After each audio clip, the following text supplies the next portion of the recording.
জুলাই গণ অভ্যুত্থানে ক্ষমতাচ্যুত প্রধানমন্ত্রী শেখ হাসিনার বিরুদ্ধে সারা দেশে এখন পর্যন্ত ৫৮৭টি মামলা দায়ের করা হয়েছে।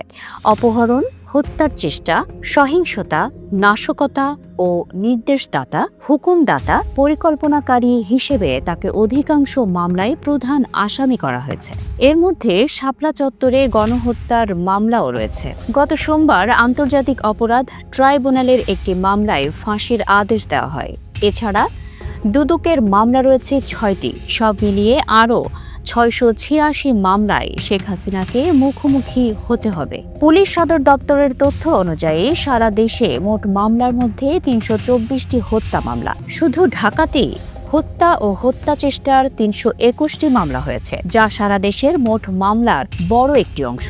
গত বছরের জুলাই আগস্টের আন্দোলন পরবর্তী সহিংসতার ঘটনায় আদালত ও থানায় সারা দেশে মোট ১,৬০২টি মামলা হয়।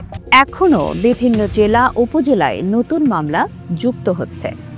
এর মধ্যে ৫৯৯টি হত্যা মামলা এবং ১,০০৩টি অন্যান্য মামলা। এসব মামলার মধ্যেই শেখ হাসিনার বিরুদ্ধে ঢাকা সহ সারা দেশে ৩২৪টি হত্যা মামলা সহ মোট ৫৮০টি মামলা তদন্তাধীন পর্যায়ে রয়েছে।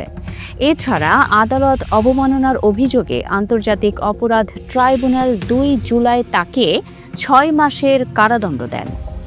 শেখ হাসিনার বিরুদ্ধে প্রথম মামলা করা হয়েছিল গত বছরের ১৩ই আগস্ট মোহাম্মদপুর থানায় ব্যবসায়ী আবু সাঈদ হত্যার অভিযোগে।